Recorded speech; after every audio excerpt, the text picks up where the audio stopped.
Thank you. All right. All right, we're going to head. I'm going to go ahead and call the meeting to order. Kelly, would you call the roll, please? I will. Commissioner Ayala, Here. Commissioner Hutchins, Here. Commissioner Cassidy, Here. Vice Mayor Cause, Here. and Mayor Pugh. Here. All right, stand for the Pledge of Allegiance. I pledge allegiance to the flag of the United States of America and to the republic for which it stands, one nation, under God, indivisible, with liberty and justice for all. All right, thank you everybody for coming to our September wet meeting. Yeah. Appreciate it. Are there any deletions and modifications to the menu? To the agenda? We had a meeting, a first meeting, so we got we're going to add that discussion on the abandonment of Thompson right away. We're going to put that at the end here. Can I add a quick announcement too about something I discussed with the chief today in case anybody leaves by the time he gives his report? Hey, Kelly, you got another pen over there? My I book did. went in the water, so the pen. I go. I think that's mine from last month. Oh, thank you. Now I got a plethora of pens. All right, so you want to do, when do you want to do that? During announcements. You want to do it during the announcements? Okay. So we'll do that number 3. Actually, no. No, number 7. How about do that number 3A? You'll be first on the announcements. All right? Yeah. And then on the Thompson Street right away, let's put that 18. We're going to do that as a regular. Sure. Yeah. We don't have a town manager's report anyway, right? We do? No. Right. Is there anything else? All right. Somebody like to make a motion? I move we approve the agenda as amended. Second. Motion and second. Any other discussion? Hearing none. All those in favor signify by saying aye. Aye. Motion carries. All right. Moving on to presentation and proclamations. State of Educational Report. Welcome, Ms. Whitfield. Thank you for coming. Thank you all for being so kind to have me back again. My name is Erica Whitfield. I am about to finish 11 years as your school board member.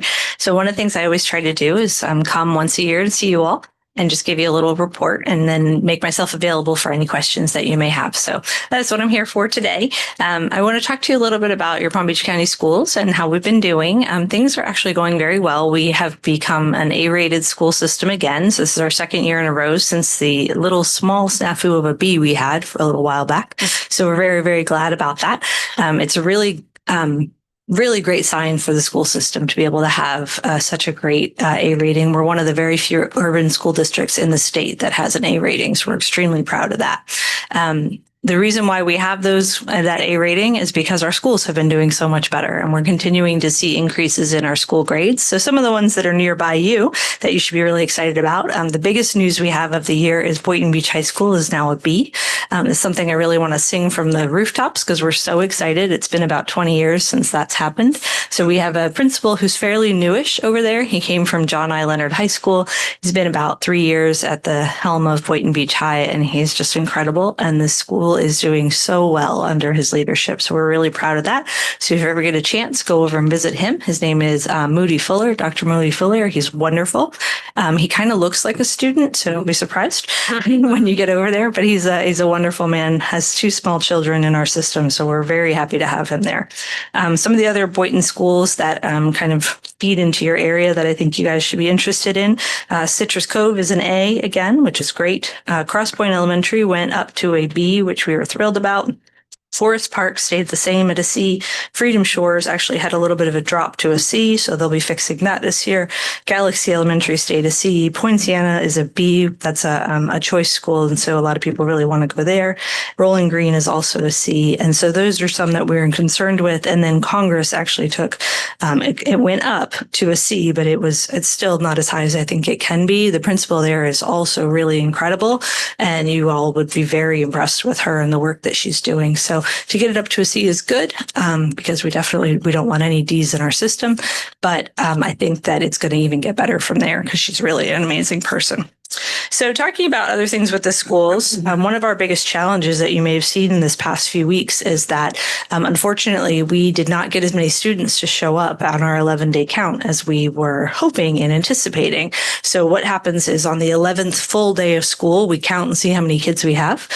This past year, we were down about 5,000 students, which is not something that we were thinking. We thought we would be down about 400, so it was more than we anticipated. The official count is actually in October. And so by that date, we find out how much money we're going to get, because the way that the system in Florida works is the money follows the student. So if we get the student, then we get the funding. If the student goes somewhere else, then they get the funding. So that even occurs, as you may have heard, with our voucher program for private schools. So wherever the student is going, they can get the funding for that student. With the privates, it takes a little bit more work than it does with the public schools, but the same number of dollars. So as we are seeing a smaller amount of students, so 5,000 is system-wide. So we have 170,000, or we did. Now we're at 165,000, around there, that we anticipate. That is a cut to our budget. We're approving our budget tomorrow night.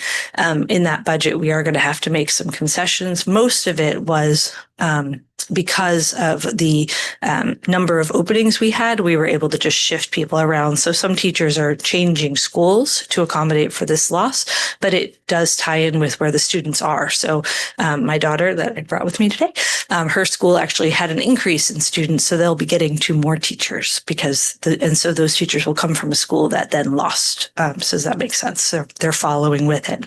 So that is something that's really an important impact of what's going on in the state. And we're seeing it throughout the state.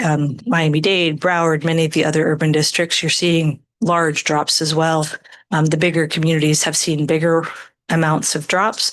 Within Broward County, they've been looking at even closing schools because of it. They've seen so many students not come in.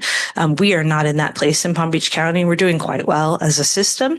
Overall, we have an amazing superintendent. He's run the system very well. We have some reserves we can pull from for this year, but it's something that the communities need to be aware of. Also, if you have any, people that are holding off on bringing their children to school, may not be happening over here at the beach as much, but we do have this happening. There's people that show up late every year, so we encourage them to please come and register your students. It's very important to see that. So we're not totally sure of the reason right now, but we are working to figure that out. We think there's many things that are impacting it. Some of it would be the vouchers program, kids going to private school, but in Palm Beach County, all the private schools are pretty maxed out, as you may have heard. So it's not a huge lost from that. So there's going to be some other impacts on that. As the vouchers stay in place longer, the private schools may expand within Palm Beach County, and then we'll see a bigger dip. So in our system, what we keep saying is we have to be everyone's best choice. We have to compete. We have to provide the best service so that everybody comes to us, which has been going pretty well. We have a lot of amazing programs, one of which I want to talk a little bit about. So we have recently, through the Education Foundation, done some work to develop. We got a report from a company called ESG Partners. And this report, they came back and we're talking about our choice programs. So our choice programs are all those programs that make school really interesting and fun, and also hopefully develop students into the type of employees that our businesses are looking to have in this community. So this ESG report came back and suggested that we have more students in our programs that could then go on to trade vocational positions within our community and be ready to be employed immediately. So that's something that we've been really interested in, but this report has really made it kind of more pertinent. And they have created within the upper level of the school district, they've taken the best of the best administrators, brought them all together to talk about best ways to do this. So on November 5th, we'll be having a workshop at the school board to talk about how best we can accomplish this kind of a change within our system. We offer so many programs. Some of them, it's about streamlining and getting it so that if you have a student who is interested in a subject in kindergarten and they're still doing that in 5th grade, and then they go to, 6th grade, 7th grade, and they're still still in the same area of specialty, that there would then be a high school for them to go to. That would just be kind of a path that they could take. When we've talked about even coming the other direction, like one of my schools, Lake Worth High School, has a construction program. And in that academy, if there was classes in the middle school, then those students could actually finish with a certification at the end that would be valuable, because you need 6 years to be able to get that completed. You wouldn't physically be able to do it in 4 years. So we're looking at bringing that into the middle school level. So there's so many programs like that throughout Palm Beach County. And this is something that we are really looking forward to doing. What my request to the communities that I represent is that if you know any people in business world that have expertise that they would like to share with us, I think this is be a very valuable way for us to engage with them, is to understand exactly what it is that they would like to see from their employees. And then hopefully we can create programming that then leads so that they are able to get the employees that they want from the Palm Beach County school system. So if you know anybody that's interested in talking to me, they can just call me directly and we can have this conversation. I've had a few people come up to me after these talks to let me know that they are interested, and I want to engage them with the right people as we go forward with our plans to, kind of create the workforce even further and be of better service to our communities, how we can best do that. And then finally, let's see. I have so many things I could tell you, but how about I'll just stop there for now and I'll just see if you guys have any questions. Anything that you're interested in about your schools? I'm just curious. You said the numbers were down by about 5,000. 5,560. Not much of that is due to the vouchers for some private. is, some definitely is. What do you attribute that to? Just We're honestly not sure. There's some concerns about people maybe have moved out of the community, so we're following up with them. What we do is if a student is anticipated to have been coming to a school, we generally know, like if they were, for instance, I have a very good friend who sent her kid to a private school, and from middle school to high school. In middle school, he was a public school student. Now he's a private school student. They try to call and see, where is your student? Why have they not showed up to the public school we thought they were coming to? So, that's an example of one going to a private school. But sometimes students have left the area or maybe just haven't come back yet. It seems preposterous to me to not bring your kids immediately to school. Mine were definitely there on the first day, and I'm sure many of you had this experience as well. But some people do actually keep their kids home and don't register right away. So that's something we're always fighting against. But there are people who have moved out of the area or maybe attending a different school that we don't know about. So we follow up with them. But the worst case scenario is someone not getting an education. So if they are not registered, we need to get them in the door. I just had another quick question. What would you say is the average class size at the elementary level? So the goal is 18, but 18 doesn't always, work out. Mm-hmm. So I know my daughter's class is 22 right now. They did get approved, as I said, for another teacher. That teacher is actually going to go into kindergarten. It will reduce the class sizes across all 5 of the classes because there'll be a 6th. So they will reduce it down, which will be great. But the goal is 18. Sometimes you'll see 22, 23, on an extreme case, 24, but they don't like that because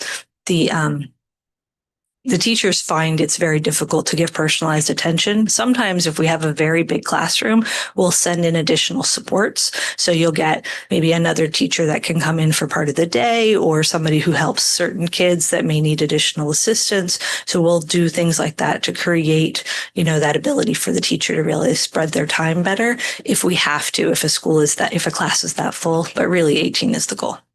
Thank you. Thank you. Anybody else? Well, thank you so much for coming. Thank you, guys. I appreciate it. Always, if you ever need anything, please call me. I am a board member at least until next year. I do have one question for Yes, you. sir. The students that are missing, are some of them just truant and blowing it off and not telling mom and dad about it? Potentially, yeah. And is school district able to follow up on that? Oh, we do. We follow them. We call the parents. Sometimes the teachers and principals will even go to their house and look for them to see. So we really do try to look for truant children. Also, we want to make sure they're okay. We want to make sure because we have a responsibility to them.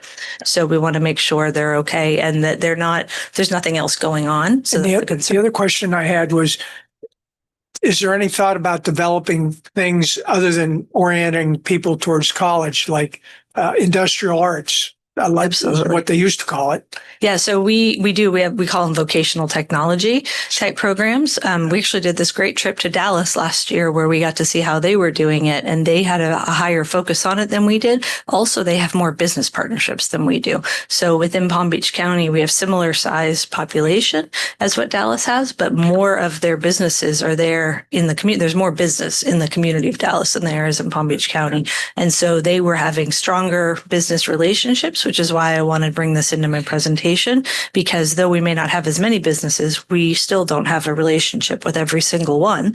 And one of the things that I think is really important, I put together this program this past year where we had a National Underground Utilities Association here in Palm Beach County. They wanted more employees. And so we actually developed a class with them at our adult ed sites so that they could come in and they taught the students exactly what they wanted them to know. So we provide the location, the students we recruited for the class, and then these people came in and taught the kids what they wanted them to know. And at the end of the session, they're not kids, they're adult ed or like high school, higher level high school.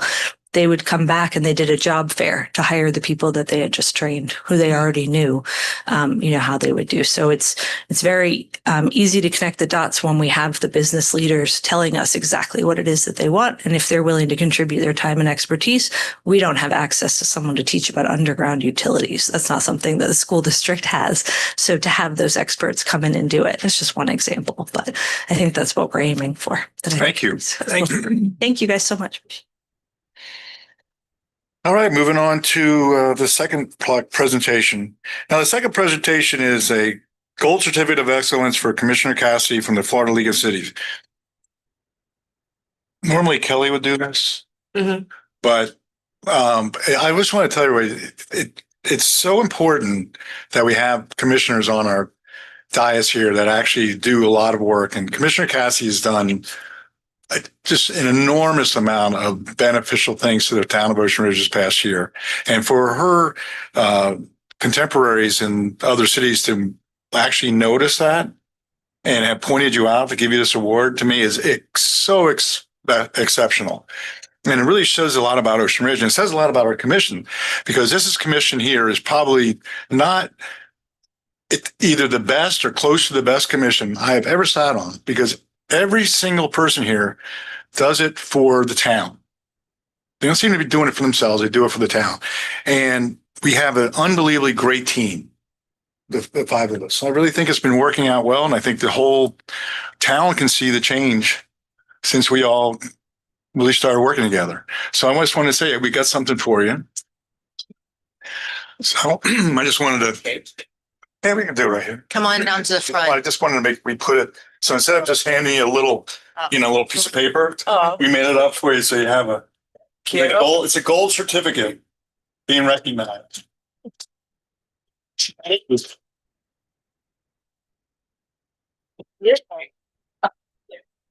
Good. Congrats. Yeah, go ahead. Congratulations. No, I got involved with the league right after I got elected, and someone came up to me at the first meeting and said, "Have you done your EMO training?" I'm like, "What does that mean?" Elected municipal official training. So I did 1 and 2, and I started going to the meetings and found out about this workshop, whereby I learned about all these grant opportunities and, just advocating for the small town and the big cities with the league in Tallahassee has been a great learning experience. And I've met a lot of wonderful people and learned a ton. And the bottom line is I just really enjoy it too. So you're very good. But we appreciate it very much. Thanks Thank very you. much. All right, let's move on to our announcements. And you're up. Oh, I met with the chief this afternoon, kind of abruptly. I received a phone call, and along the, scam category, this was, usually I'm very suspicious. I hang up if anything sounds not right. But this guy was from the Palm Beach County Sheriff's Office, looked legitimate, sounded legitimate. This is a recorded line. It's beeping. He told me in a nutshell, it took a long time, that someone showed up with a summons at my house on June 12th. I'm like, that was a Thursday. I know exactly what I was doing. And I signed it. And I was to appear on a grand jury for duty on August 3rd. I failed to appear. I said, I never signed anything. Well, could someone else in your family? No, that would be my husband. No, he would have told me. Anyway, fast forward, he had me on the phone for a long time. And finally, when he had me at my rescheduled date, which was going to be November 19th at 9 a.m., show up at 701 Clematis Street, the district court. So I'm writing all these notes down. And then he got to the penalty part, and I could choose a civic or a criminal penalty. The civic penalty was to be bringing $7,500 for my 2 citations to the sheriff's office, basically. And there was a kiosk. I'm like, wait. What's the criminal penalty? Well, we're going to dispatch someone from the sheriff's department to arrest you now. You'll probably be in jail for 3 days. You know what? I'm going to call my friend, Chief Scott McClure, and I'm going to ask for his advice. And I came right over. It was a scam. He had emailed me or texted me a picture of what I supposedly signed and what the citation was. And anyway, the best of us can, every day, and they operate on fear. Yeah. They're never going to solicit money from any, especially over the phone. And I had to decide immediately. Yeah. Like, all right, Of course. They're I'm very going to call forceful. my friend. They used to scam you and you could kind of tell. Now they're so forceful. Yeah. It's like you say, no, and they slam right back at you. All right, Kelly, you want to go ahead with the rest of the announcements? Thank you. Yeah. All right. The meeting schedule for the next month is as follows. Real quick. Are you going to put that on Civic Ready? You did Oh, you did? already. Yes. Yeah. Got it. The meeting schedule is the final budget hearing will be on Monday, September 15th at 5:15 p.m. The regular town commission meeting will be on Monday, October 6th, 6 p.m. The code enforcement hearing will be on Tuesday, October 1st at 10 a.m. The next planning and zoning board meeting will be on September 16th at 9 a.m. All meetings are held in the commission chambers at Town Hall. I'm sure you guys are all aware that there will be voting for the special primary election on Tuesday, September 30th, held in the community room here. And then our town, the annual municipal election will be held on March 10th, 2026. There will be 2 town commission seats open for a 3-year term. Candidate filing dates from November 3rd, 2025 at noon through November 14th, 2025 at noon in the town clerk's office. And then any resident who wishes to receive important town notifications and news through Civic Ready should sign up on the town's website or call Town Hall for assistance. And then I believe, Chief, did you want to say something real fast? Just quick thank you to the residents and to the council, and especially to Officer Deb, who's back there for organizing the back to school drive. It was the biggest year she's raised so far. And it was all thanks to the community for donating to the Guardian Ad Litem program for these kids to go back to school. And she did a wonderful job, and so did you guys. Thank you, Chief. All right, public comment. Come on, Terry, we've been waiting for you since you got here. You always ask me to go in front of her. Terry Brown, Harvard I South. First of all, I want to congratulate Commissioner Cassidy for all her work with the League of Cities. I was on that for a while too. And it's important to be involved in that organization because they deal with the state legislature, which is ripping all of your powers and home rule away. So you got to fight back. Really, that's important. But I want to tell you a little story. It's a good story because it's about Ocean Ridge. But most days, Lucy and I get up before the sun. We see Commissioner Hutchins there with his dog almost every morning. And then we try to, in the August time when it's so hot, we try to go out in the afternoon, right when the sun's going down. So during the day, we're locked in the cabin.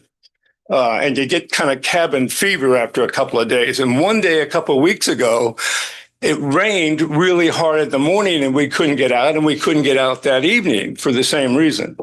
So the next day, the rain stopped in the afternoon, but it still had that moisture in the air, but the sky was blue on the west. Mm-hmm. So we raced up to Porter Street and onto the deck or near the deck. And there was this enormous, I don't know if any of you heard of it, the enormous rainbow from one end of Ocean Ridge to the other. Now you're only seeing one half of the rainbow because a rainbow is a circle, but you'd only see the part that goes to the horizon. It was absolutely beautiful and clear, and it had all the distinct colors, red, purple, blue, everything. And then, and people were coming out at that time of the day, even though there was still moisture in the air and a little bit of rain. People were coming out, going ooh and on, taking pictures. I mean, it started to fill up with people. And then all of a sudden, a second rainbow on top of that one showed up. This is Ocean Bridge delivering a message. And it was beautiful. And we met a couple, a young couple. I should rephrase that. She was very young and he was somewhat older. And they came from Rome, Italy. And they were traveling all over Florida in August. Can you imagine spending your month vacation in Florida in August? And they were telling me where they all went. The Keys, Fort Lauderdale. They went over to Naples on Alligator Alley, came back, did Miami Beach, and they were stopping in Ocean Ridge because they heard it was such a wonderful town. And they loved the road being so close to the coast that you could see the ocean, and it had low-rise condominiums, not huge towers like in Fort Lauderdale and Miami Beach. And so the message was they wanted to find someplace to stay. Unfortunately, there's not any accommodations for tourists in this town, which is No guest room at your house? Huh? Guest room at your house, maybe? Anyway, it was really a very positive experience. They loved this place. And I wanted to deliver that message to all of you because you must stand firm against the big money people that are already sniffing around for waterfront property on some of these older condominiums. They're eventually going to weaken and they're going to come to you and cry and sob and slobber about how they can't make any money unless you give them 4 or 5 extra stories. So stand firm and we'll always have a great town here. Thank you, Terry. Anybody else public comment? Betty? First, I want to thank our town manager, our chief of police, our lawyer, and our engineer, because they finally beat through DOT's head that they were on my property. Then more idiocies might not know. But it follows the same line. The small towns have to stand against big organizations that try to move in and say, you don't know what you're talking about. I happen to know exactly where my property line was. And they put up all that structure. Then they said, oh, we're going to have to take the curb out. What happened to the right of way? I said, you stupid idiots, when you put the third lane in, you used your right of way. And I mean, has it not been going on? Yeah. All of them, everyone had to get involved to make DOT even listen to me. And now they are thinking about spending $1 million to redo it, which I don't like. But this follows up on what Terry was talking about. And then one last thing. We used to have a noise ordinance. Why is it that motorcycles want to see how much noise they can make, leaving a light? And can they go beyond certain decibels? They say they advertise motorcycles loud saves lives, right? But we do have a noise ordinance, but motorcycles is tricky. Yeah. Right. Exactly. Thank you, Betty. Any other public comment? Oh, Okay, so I agree with Terry. You should stand up for rainbows. I want to say that I recently learned 2 really important things. One good, one bad. And that was from getting up here and speaking last time at the last meeting. The good thing I learned is how lucky we are to have Michelle. Yeah. To have Michelle as our town manager to find out the real facts. The bad thing I learned is that it's really true that AI makes up facts. Chat GPG told me it was a siren. Michelle told me it really wasn't a siren.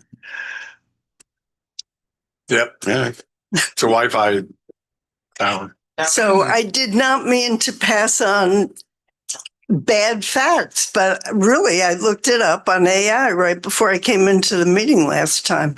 And AI made it up and said that is from the St. Lucie nuclear facility. Thank you. Now we know. Now we know. Any other public comment? All right, close the public comment. We'll go to the approval of the consent agenda. Move to approve the consent agenda. Second. Motion and second. Any other discussion? Hearing none. All those in favor signify by saying aye. Aye. Aye. The motion. Right. Moving on to regular agenda items. Kelly? Actually, let's do this, Christie. Yes, Mr. Mayor, thank you. This is second reading for ordinance 2025-04. This is an amendment to the town's purchasing code to increase the town manager's authority from $10,000 to $25,000 and updating and make other changes to the purchasing code.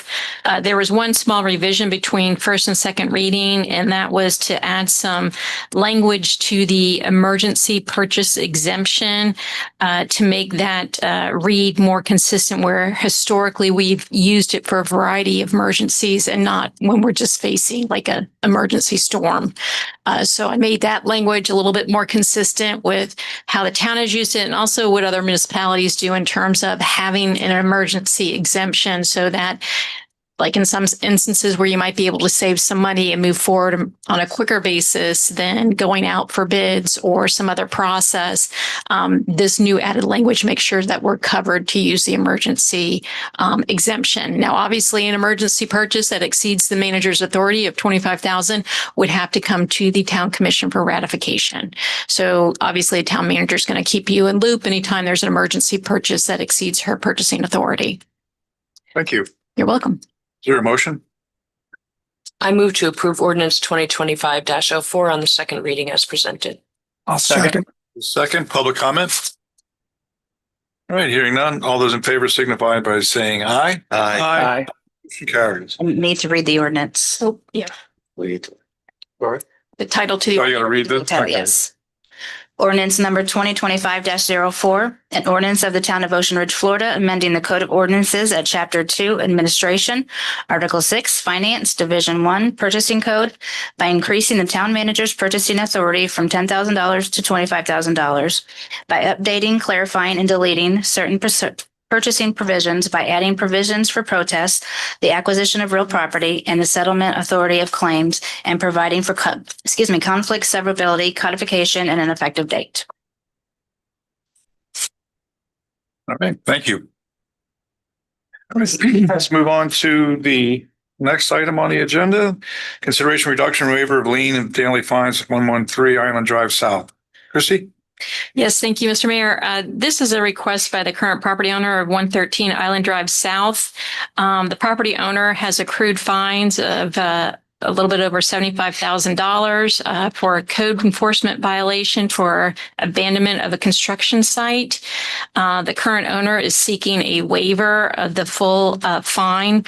The fine began to accrue after the property was taken to the special magistrate hearing, in which an order was entered finding them in violation. They were given approximately 5 months to come into compliance, and the compliance date was September 2nd of 2024.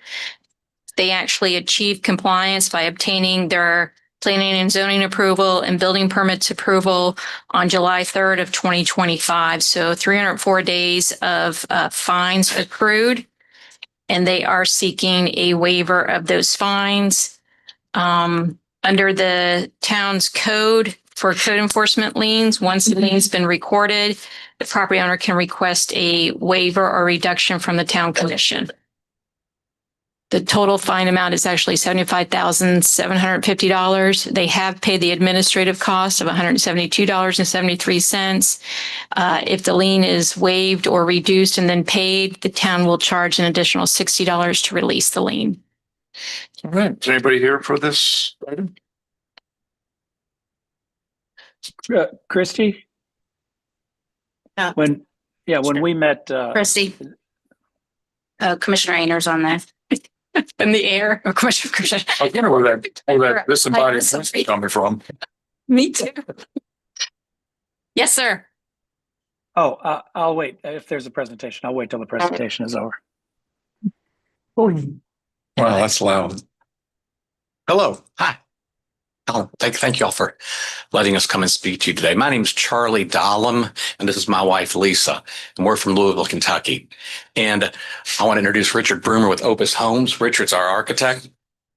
And Steve Petrucci, we purchased the property from Steve, and he is our general contractor for the project that we now currently have permitted. We realize this site has been an issue for the town, but for some time. I didn't realize it until a month after we purchased it. We purchased it and we were surprised to receive a notice from a magistrate saying that we were in abandonment of the property. So that was news to us. So on March 13th, 2024, we purchased the property. The notice from the magistrate was dated April 2nd. And we got it in the mail on or about the 11th of April. So a little bit of background on us. We've got pretty deep roots in the area. Just to let you know that my mom and dad bought a house in Delray in 1975, and I've been coming down here ever since. Lisa and I were married at the Ocean Club on the beach there. My parents were members there for years and years. My father, talking about this area and loving this area. My father was the Beachfront Property Owner Association president for years and years and was part of the Village by the Sea in Delray. So I very much appreciate this area and very much appreciate the what it offers and the community that it offers. Lisa and I bought a house on Adams Street in 2017. We sold it during COVID. A couple of things were going on, but probably the biggest thing was nobody told us that when you have a 16-year-old and she gets her driver's license, we thought we'd have a little more free time, but it just created more problems that we needed to kind of be around home for. So while we were down here, we fell in love with these islands off of Ocean Ridge. And we finally found an opportunity. And we were pretty excited about it, and we are pretty excited about it. We were very fortunate to have ties with both of our neighbors on either side. Mr. and Mrs. Beck were friends of my parents and knew them very, very well. We've shared a lot of fun stories with them. And Randy Leneve, I know his father, played golf with him before. He's a very nice man.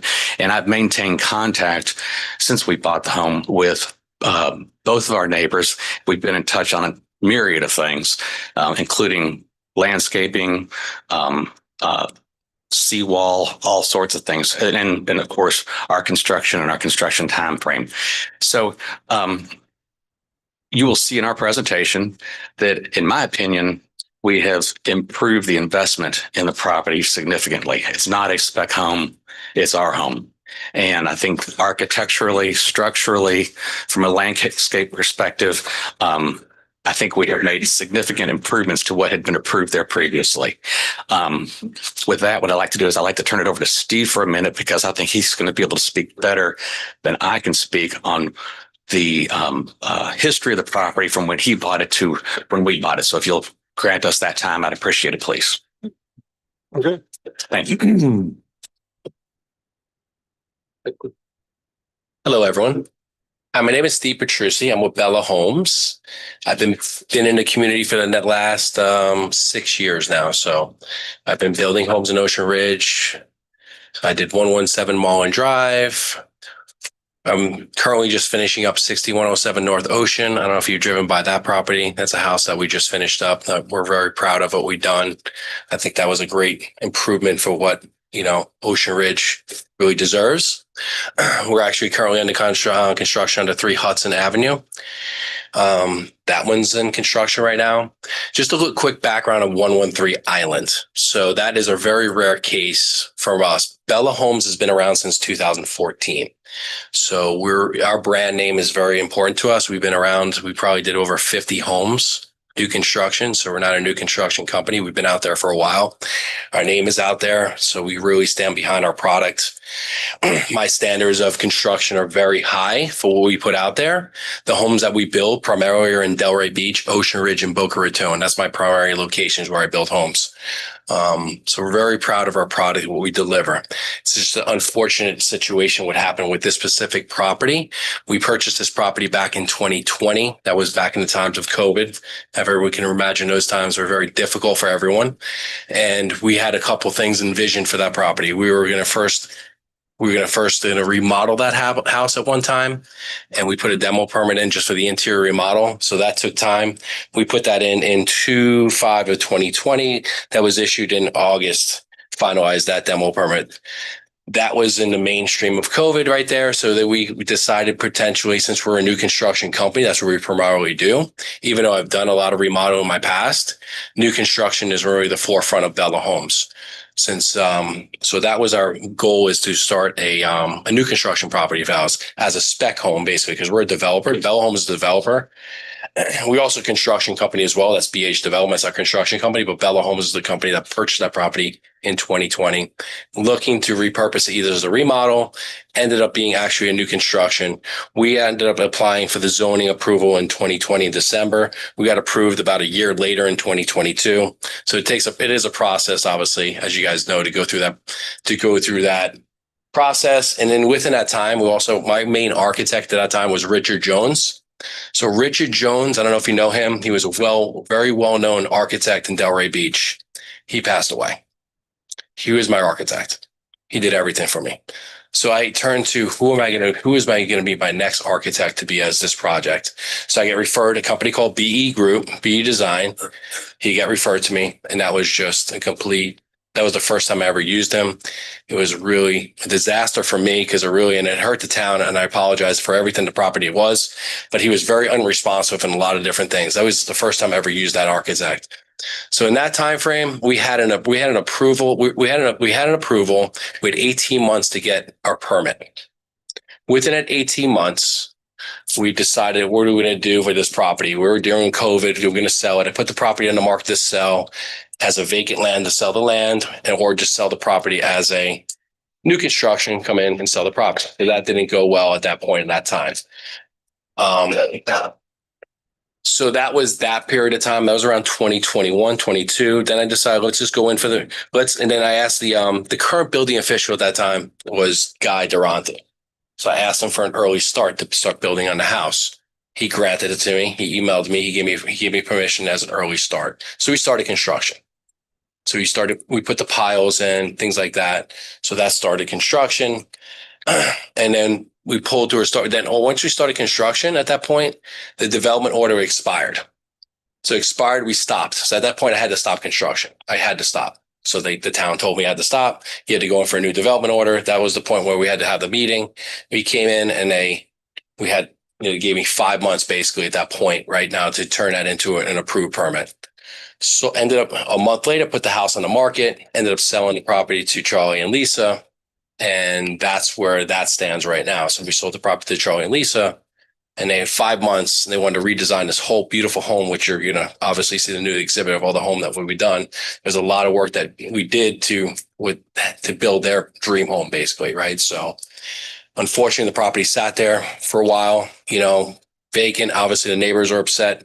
Had to deal with all that. That's not a normal situation for me as a builder, right? So my reputation is a big thing for me. If you go around Delray, things like that, realtors, they know my product, right? So I deliver a beautiful home, really nice home, and I stand behind my product. So that's my speech to you guys. I'm going to bring on Richard Broomer next. He's going to discuss any questions for me now, or I can have questions for you after. So you can ask me all the questions now or after. It's up to you. Oh, wait till the Go at the end of the presentation. Okay. Yeah. Well, we don't need really too much of a presentation. So just to give you a little background of Richard Broomer, Richard Jones, the architect that I was using before that passed away, he was his right-hand man. So then left or right? That's cute. So he was the guy. Now he's like a very well-known architect in Delray. Now he's kind of taken over like Richard Jones' position. So there you are. Yeah, because just so we get straight, we're here for a reduction of fines. Okay. Yes. We really realize what you're building here. We see all this and we really appreciate you coming, but it's really not germane to what we're really deciding here. Yeah. We're deciding here to reduce fines because of an egregious situation that was occurring to the residents of Ocean Ridge, especially on that particular road. Yeah. So in all due respect, unless any other commissioner wants to hear No, and the only very quick thing that I wanted to say is like, because you've seen all the paperwork, the commission has seen, we went through all the approvals and everything. So you have seen the product the way it was and the way it is now. What I want to add to that is that basically we redesigned this house with the parameters that we had to make, the owner's primary residence. It's not a spec house, it's an actual custom home. So that's why we had to take the time to improve on all this design, landscaping, civil, structural, etc. That's thank you so much. My only, comment. Appreciate it. Thank you. Come on up. Again, as I said earlier, I realized that we purchased the land and did not know that this cloud was hanging around over us. And not at all. And it was a surprise to us. And I realized, like we're the only people we can get to because now we own the land. But we're coming in, we're trying to fix the problem. I do realize, because I've heard it from Miss Avery and I've heard it from a few other people, that all of y'all caught a lot of heat on this from the neighbors, and I do apologize for that. I'm sorry that you all caught that heat, but we're trying to fix the problem. We really want to be good neighbors. Well, thank you. So, It's our house. well, we appreciate it. We don't have to our house.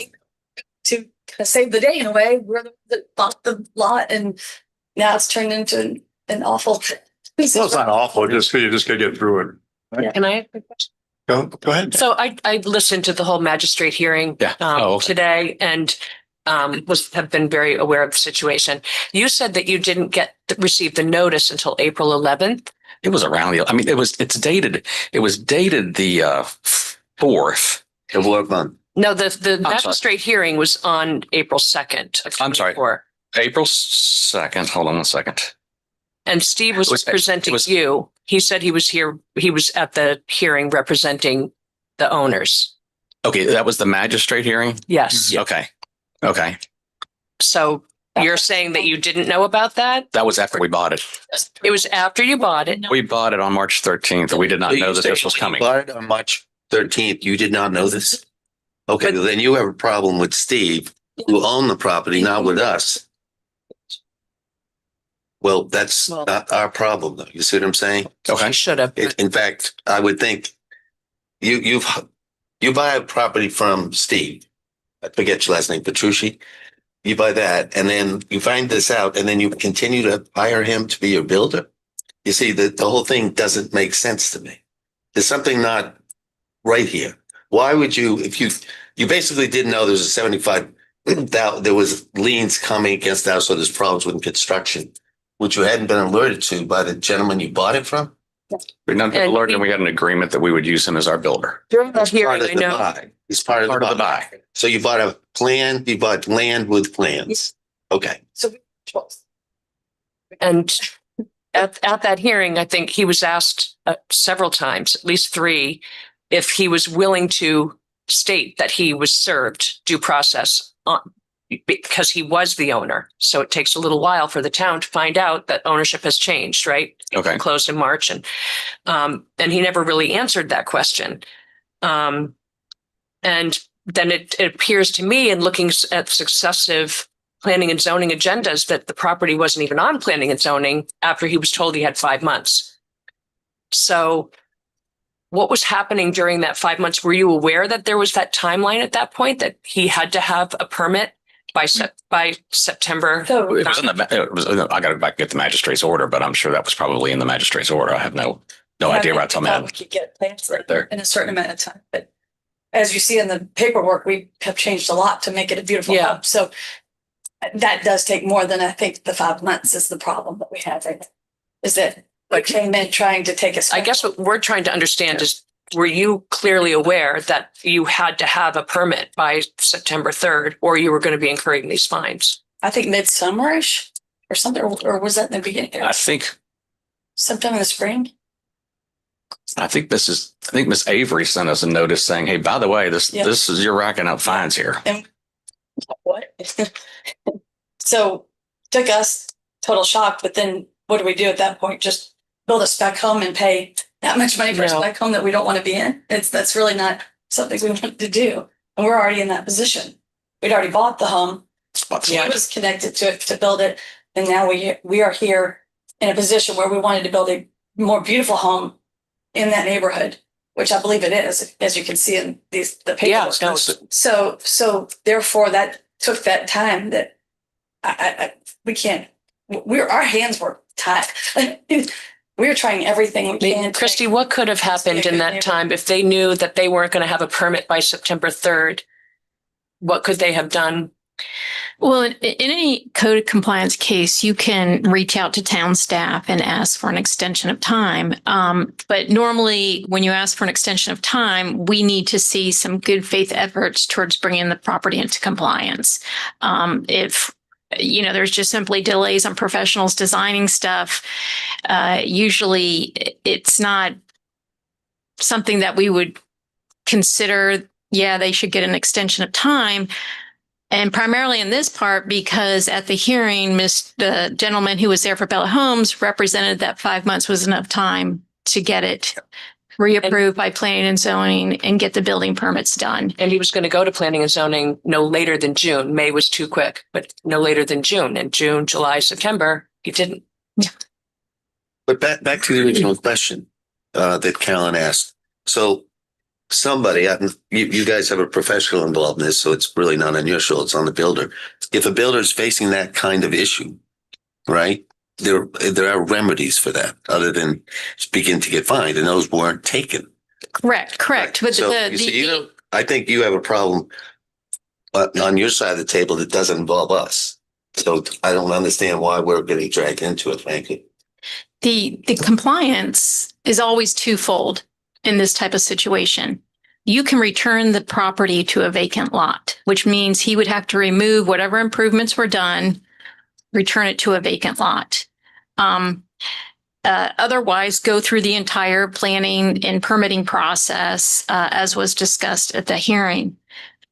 There is a requirement on every property owner under Florida statute that if you are involved in a code enforcement proceeding and you receive notice and then transfer the property, you must provide notice to the new owners. Otherwise, there is a presumption of fraud under Florida statute. So we went through remember the guy with the triangle house, Rifkin, I think his name was? Yeah. And he came back during the time period that you were getting fined for. He came back to stop that process and showed us what he was doing and made commitments to the town that he would get this much accomplished in this month and this much accomplished. He came to the commission on that, and we approved all those. So there's He paid fines, but yeah. Yeah, but he didn't pay $75,000. Well, here's our problem is not with you. No, it's with your builder. Okay. Because this has been going on for years. And what happened is that when you drive by there, the place was a disaster.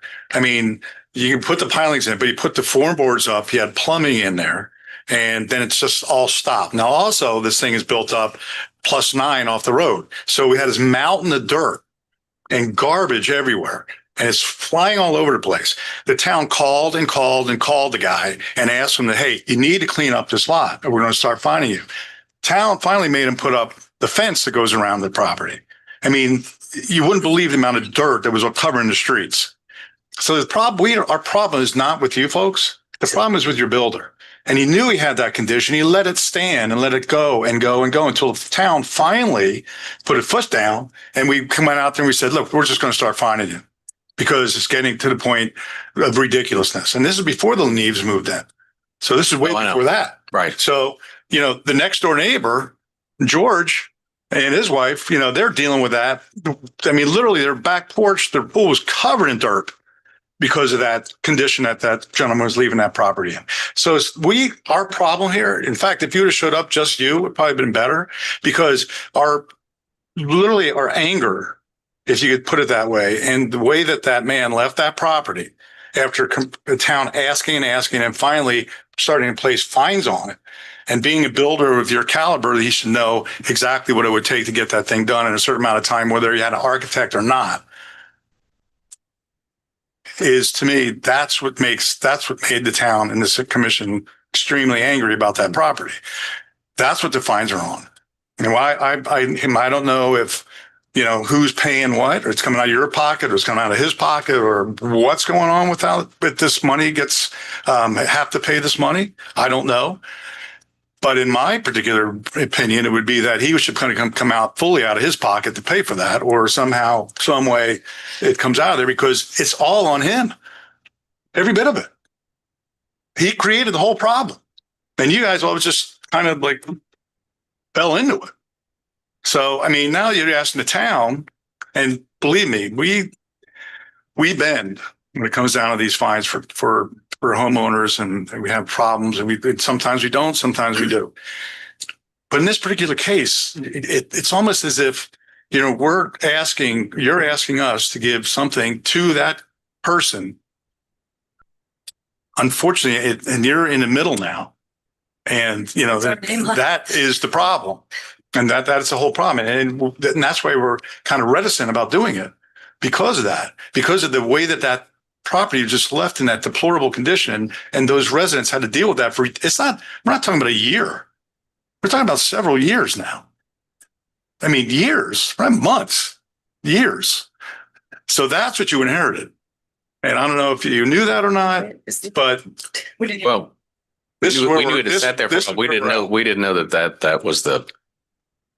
Yeah. And the thing about it is the nature of it was the worst part, and the town had to do just to get the lot cleaned up. I mean, Christy, didn't we threaten them the last time that, look, you're gonna have to literally demolish the whole thing and bring it back down to the level ground, because the way that the sand was blowing all over the place. So, when you get to town having to start to threaten somebody to get something done, that's when you have to say to yourself, okay, with these fines, do we really want to reduce the fines? Now you come in to play. Here we are now having to, and we appreciate what you're doing in this property. We appreciate the fact that you bought the property. We appreciate the fact you're going to build a house, and we really appreciate the fact that you're going to live there. Because over the years, we've had people say, yeah, we're going to live there. We're going to buy a house. Next thing you know, they build a house and it's for sale. But with your history, I tend to believe that it is going to be your home. Remember the Ocean Club. Yeah, I know. So that's really, you can see the conundrum we're in. And in the conundrum you're in. So what is the process at this point? Do y'all have conversation in closed session, or do y'all make a decision right here? We do it right here now. Okay. Okay. It's on us 100% because our hands on it. Is that what you're saying? Even though it's between, I guess now we're hearing between us and Steve, not the town. Yeah. Yeah, unfortunately, it's all on you, because I guess when you did the lien search, it wasn't on lien search because it's the town's fines. We wish we could do something about this, but it's not something. It's between you and your builder, and we went through this previously. $75,000. If, let's say, we reduce that or do something with it, that's money that actually affects our town budget as well. So this is like the third time this year, I think, somebody's come to us with a problem with their builder, as we see it, but it wants relief from the town. We welcome you guys to the community. We think you're going to be a great addition, but I think you need to sit down with your builder and hash this out. The other option to sell it. Yeah, but at this point, I mean, To sell it. we can't. This is the meeting where we decide whether or not. I'm not a fan of reducing the fine, but I don't want that to stop you guys from building your home. I think you ought to talk to your builder. Yeah, I agree. I think you guys apparently were misled, and now it's falling on us to take care of that. And I think you need to deal with the builder and straighten it out. That's not our job to take care of this, as much as we hope that you become our neighbors and live here. We're not trying to stick it to you, but we're also not, we're not in a position to grant you the relief that you seek from the town. Okay. I mean, he does beautiful work, and you're going to be very happy with it, I'm sure. And it's great that he's got a new architect on board, but with other big spec projects going on in town? Did it just get kind of pushed off? I don't know, but it sounds like you were not completely communicated with during the process following that magistrate hearing. Thank you all for your time. Thank you. Thank you.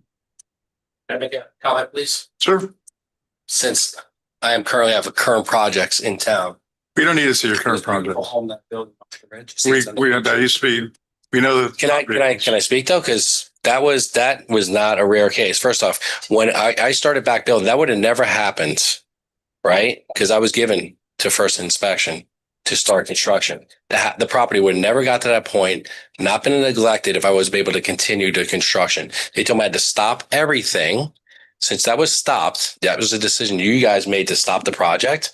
That would never been like that. The problem. Well, I disagree on the fact that it was just that we stopped your project. You stopped your own project. In fact, the problem is you didn't run the project good enough, and that's why the project got stopped. And then you just let it sit there and put it on us. I didn't let it sit there because I asked for actually to continue to work. I couldn't do everything until I have a building permit. So I couldn't do anything to protect the property really to have a building permit and do anything since it was like that. Well, when right? as soon as you knew that the property was not going to be developable, you should have removed all those form boards. You should have removed all the plumbing. It's a lot of money. You're making excuses for something. I'm not making excuses. I'm sorry what happened. You made the town suffer, and those people suffer over there for years.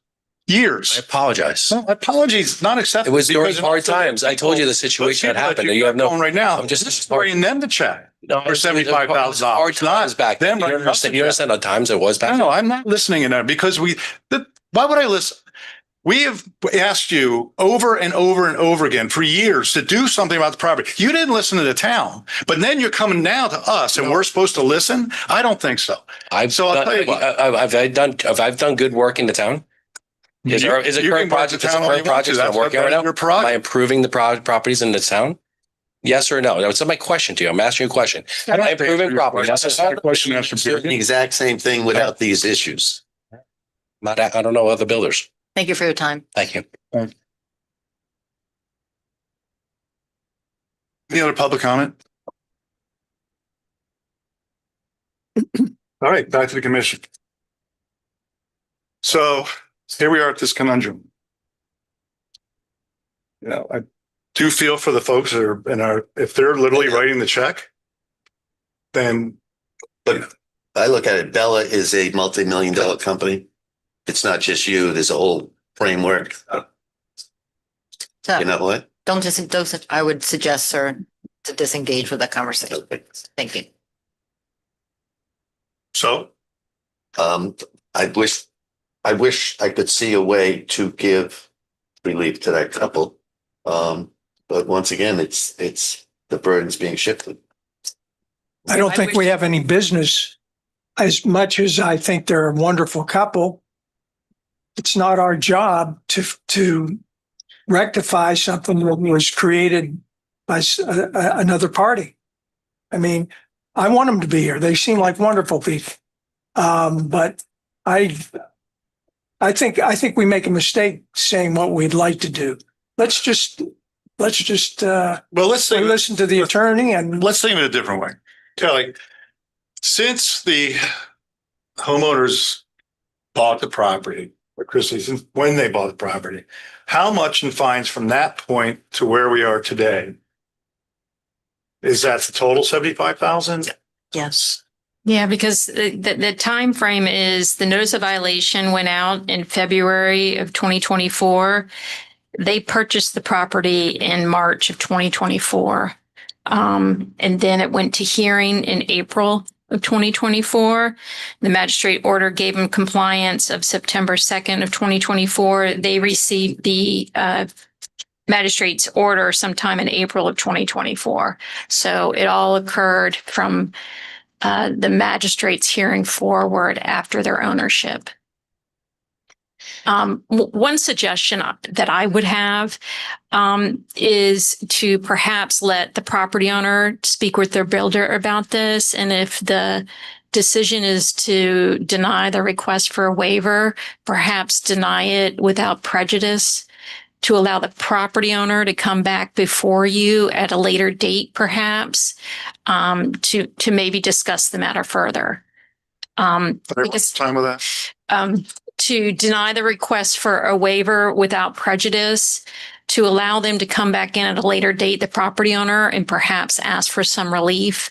If they have a time to speak with their builder about the information, the facts that have, been brought before you and that they didn't know at the time of the hearing that there was a pending code enforcement case on the property. Yeah, but I think they may not realize, they do have some rights under Florida statute, and they may want to talk with their builder about it. What's pleasure, Commission? I like what Christie said. Steve? Yep. Okay. Well, somebody want to make a motion on that? So it'd be a motion to deny without prejudice to allow the property owner to come back in and ask for relief, but the lien would stand for now. So moved. Second. Motion is second. Any other discussion? Hearing none, all those in favor signify by saying aye. Aye. Motion. Thank you. All right. We'll get you plugged in a little bit. All right, so tropical pump station generator replacement. Mr. Mayor, Commissioners, tropical pump station, as you know, the area, let me start again. Take a breath and let everybody take a breath. That was very good, by the way. Well handled. I wanted to take a moment to thank both the mayor and the vice mayor for the last couple of weeks of juggling the conversations and staying within the sunshine law with the board members from the Turtle Beach Club who really wanted to reach out to each one of the commission. And we had to reach out and ask them to try and focus with one and then have their conversations. And they did, and they were able to focus with vice mayor, and vice mayor made himself available to go over. And myself, I went, and also other members of the staff, Billy, we went, and we had a chance to really hear the concerns and to really hear the generator the way they hear it. And it's terribly loud. And we've been aware that it's been terribly loud, and their tolerance has been good until lately. And they're just letting us know that they really would like the commission to do something about this. And so we took another field trip, which was over to the Woolbright station. And our Woolbright generator is a different quality generator. And it was ordered in a different type of way, and it is much quieter. And so the agreement was there that, with the board members from the Turtle Beach Club or Turtle Beach Condo Association, they agreed, staff agreed. We just believe that there's a better option that would fit in that location. And so, as you know, additionally, our town attorney has been working because we feel there's a reliability risk with that particular generator there at Tropical. And in order to qualify that, we hired a third-party engineer group, Kimley Horn, and Kimley Horn came in, and they're nationally recognized, and they gave the assessment, which you have received, that says that there is a high risk of failure with this generator. And part of the reason is the design of it, and part of the reason is the location of it. And so because of the two issues, one being the reliability risk and two being the noise issues, your staff is making a recommendation to start moving forward to remove that generator from that location and replace it with a new generator that is of the quality of the Woolbright location. That quote that we received for that generator is $177,000. And we expect that the movement, the MOT of it all, getting a flatbed, getting a crane, and getting one generator out, moving it, potentially bringing it here, the old one, parking it in a parking space until further notice, and bringing the new generator in would be less than $20,000. We're thinking $10,000 to $15,000 on that. So it is actually an amount of money that we still have left in the line item for the original generator. Why? Because since we realized that there was a potential liability risk here because of the risk that it may not work, our town attorney has been working to let them know that it's unacceptable. So she's called a surety bond. She's made some other reach out calls, and we've stopped payment and let them know that we feel they're non-responsive in this issue. And so there, I'll stop there to allow the commission to discuss. But what I would call attention to is on the back page of my memo to you, I had said that the funding source, if the commission approves this, would be to pull it out of our reserves, basically. And I've since I wrote this memo, I've become encouraged by the progress that the town attorney has made and by the feedback of the previous contractor and the dealings that she's having with their attorneys. And so based on that progress, I wrote down that the new GL number would not come out of the reserves. It would just simply come out of the money that we already had budgeted for that generator. And we're in process of making a deal for them to be able to pick this other generator up. So that GL number would be 302-539.112-506.300. Okay, so basically the money's already there and we have to buy the generator we need. So is anybody from Turtle Beach here? No. There's only 6 people. Yeah, well, it's, anyway, by the way, Turtle Beach, the new board at Turtle Beach was a huge help in this. They were very friendly. It wasn't confrontational. They want to resolve the problem with the town. And unless somebody has gone and stood next to that generator at Turtle Beach, you have, no matter how much Michelle describes it, you have no idea how loud it is. It's mind-blowing. And hot. Very hot. And we have to, the town has to have a generator there. It's not like a question mark. We can't have a generator that doesn't work. We just have to spend the money and get it installed as quick as possible. And the design of this generator will match that of Woolbright, where the exhaust and the intake is at the top of the generator. Yep. And so all it's free and clear of any obstructions. Of course. All right. I would refer to my town attorney. If the Commission's inclined to move forward with this purchase, I would just recognize under our purchasing code that it would be as a best interest acquisition, because obviously we're going to go with the quote that has been obtained from a reliable generator company that we've used in the past. And so I would say it's under our best interest acquisition process. Well, we need the generator, and luckily we have a spare pump we can put there if we do have a hurricane. So, but we need the generator. We need to get it as soon as possible. And if it's already budgeted, then why not just move forward? So. And for logistical purposes, just for anyone who's listening, that generator will stay in place until the new generator comes in. We are projecting, we've been told, a 5-month timeline to get the new generator in, but we have contingency plans, and Vice Mayor made sure, asked 5 different ways that we had contingency plans, and we do, in case that does fail. And he wanted to make sure. And so, yes, so he's visually seen it. And I think some of you, I know the mayor said he knew of the Big Blue pump, and we are going to do everything we can to make sure that the water gets out of there. In the meantime, keep your fingers crossed.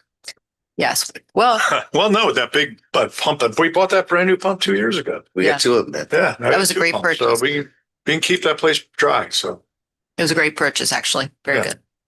All right. So public comment. All right. Back to the commission. Is there a motion? Well, it says here to ask the town attorney for a specific motion. Is that the part about the best interest? Correct. I would, if you're inclined to approve the purchase, I would move to approve the purchase as a best interest acquisition. All right. So I move to approve the purchase as a best interest acquisition, talking about the generator to be placed down at Turtle Beach. I second it. Motion is second. Any other discussion? All those in favor signify by saying aye. Aye. Motion carries. Thank you. All right, number 18, a right of way. Chrissy? Thank you, Mr. Mayor. So this is an add-on to the agenda, as it has sort of come up in the last week in our one-on-ones discussions. As you know, we are proceeding with a drainage project on Harbor Drive North. We have drainage easement from one of the property owners. But the other easement we need is from 62 Harbor Drive North. Initially in conversations, they were open to that easement as they are working on some redevelopment plans. Most recently, we have heard from them that they have some concerns as that 5-foot easement the town would need on their property, sort of on the southern border, might encroach on their redevelopment plans. So they were asking if there's a way that they could move their property, their development plans back 5 feet. So in looking at this, as you may know, and in the backup that we provided, to the north behind the parcels that are on Harbor Drive North, on the north side of Harbor Drive North, there is a undeveloped right-of-way, which is the extension of Thompson Street down. Thompson Street is developed just to the west of Whitney Way, which is that new street that was added with the Kerrigan subdivision. So running all the way to the Intercoastal Waterway, that is an undeveloped right-of-way. So in just looking over this over the last few days, it appears that some of those properties already sitting on the northern side of Harbor Drive North have encroachments into that right-of-way. And I did find, just doing a public records search in official records, there's one revocable easement use permit to allow that property to develop. Looks like perhaps there's a retaining wall. There may be some of its pool patio back there as well. So there's several ways to consider the property owner's request to give them some more buildable area if they're going to grant the town a drainage easement. One of the ways would be to abandon this undeveloped right-of-way. And when you abandon an undeveloped right-of-way, the northern half goes to the northern property owners and the southern half would go to the southern property owners, which would be those sitting on the north side of Harbor Drive North. Another way to do that, which is the example I mentioned, was a revocable easement permit. You can do that to allow people to develop onto right-of-way. The only problem with a revocable permit is that it's revocable. So if you develop something under a revocable permit, at some point the town needs that right-of-way, they can make you move what you've built. So you'll get a lot of pushback from property owners that don't want to sign off on a revocable permit because it's not a guarantee that they can always keep what they've built there. The best way to guarantee that they can keep what they've built there is to abandon the right-of-way. According to staff, the town currently doesn't have any known infrastructure or utilities that run along this undeveloped right-of-way. And further looking at this, and I haven't reached out to them yet, but Palm Beach County owns the large parcel to the north that's undeveloped and is currently under a conservation easement. So one of the things that I was thinking about perhaps exploring is that if it were abandoned, to ask Palm Beach County to include that northern 10 feet within the conservation easement of that property so that we could make sure that that northern half becomes further conservation area within the town. So what I have drafted up for your consideration is a resolution that would just set this for a public hearing at your October meeting. A lot of cities do abandonments in a two-step process. So the first step is really to just get the public notice out there and say, hey, we're thinking about this and we're going to have a hearing at it on an upcoming meeting. So I put together Resolution 2025-16, and this is setting a public hearing for the Town Commission to consider the abandonment of approximately 1,035 foot of the 20-foot wide Thompson Street right-of-way from the Intercoastal Waterway east to the northeast corner of Lot 6, Ridge Harbor Estates. That's 26 Harbor Drive North. And then at your October regular Town Commission meeting, this would be on your agenda to hold a public hearing and get input on whether you want to actually abandon it. Thank you. You're welcome. You did that one breath? It seemed like it. So, any questions? Do you anticipate having clarity on the county's willingness to include it in conservation? Yes, I will reach out to the gentlemen I've spoken with in the past when we obtained the Priest property. I'm sure they wouldn't be opposed to it. No. I would just have to find out what their process would look like to making sure that that becomes part of conservation. Where does the abandonment end as we go east. So on the aerial that I've given you highlighted in blue, That's that is 26. 26. And so after 26 Harbor Drive North, it gets a little bit more complicated Right. because then we start to run into the developed portion of Thompson Street. So The to keep abandonment it- would end at 26. correct. And to keep it simplistic, Yeah. that would be where it would end. That was my question. Public comment. Hold on a second. You know, I can't resist. Terry Brown, Harbor Drive South. As you recall, many years ago, Porter Street, the same width, 20 feet. Yep. And the town agreed to abandon from A1A all the way to Intercoastal. When it got down to where Fine owned the two properties, they only got 10 feet.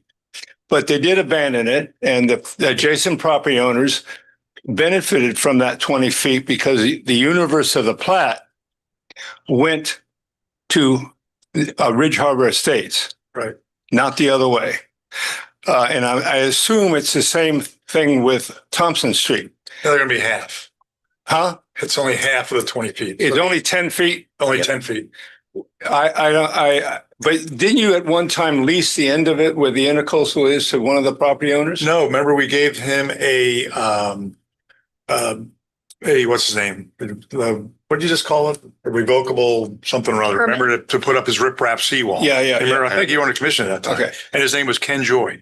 Yeah, And I remember him. So you are, the plan is to abandon the whole thing all the way down. all the way to 26. Rosemary's house, just Right. to the east of Rosemary's house. Right, because that's where the other Right, it's where Whitney Way and all development started. the But what I mean is you're going to abandon it all the way to intercoastal. intercoastal. And those folks are going to have to pay taxes on it. So they'll get a notice Extra on 10 it. feet. It's not much, and it's worth it to them. First of all, their pools are in there already. Yeah. Well, a lot of them have built little walls too back there, so. Yeah, yeah. Anyway, it's a good plan. Because, it's conservation Christie. Yeah. anyway, so it's not like it's going to be ever developed, so. Betty? If you remember, for years, we fought to hold on to the right of ways until after we get our sewer and water lines in. Now, whose house or property are they going to run the lines through? Or are they going to tear up our streets to put in water and sewer? Yeah, but back there. It is cheaper to run a bulldozer down one piece of property and attach on both sides the houses. How are you going to cure that problem? Are you going to tear up go down all the front streets when we get water and sewer? Yes. We'll go down right down Harbor Drive North, right down in front of my house, in front of Dave's house. But they'd have to tear up the street to do that. I mean, yeah. It's cheaper. It is cheaper to run a bulldozer through dirt. Yeah, but the problem is, Mary, Betty, at the back of that is that mangrove area, and then you got to dealing with the mangroves. But So that's a whole different issue with you understand. the where I'm DEP. coming from. Are you going to abandon all the right? And actually, if you remember, most of the right of ways were abandoned to the south. Yeah. I don't know, it seems like a pretty good idea, actually. So, yeah, I understand what you're saying though about these. If this is approved, we will, utilize the town engineer to do some double checking just to make sure that there's not anything we're missing out there. And so make sure we do a thorough review. Yeah, you do due diligence, right? Okay. Absolutely. All right, back to the commission. What's the pleasure of the commission then? You just need consensus or you need a vote? We need to vote on it because it is a resolution. All right, so we'd like to make it was in there.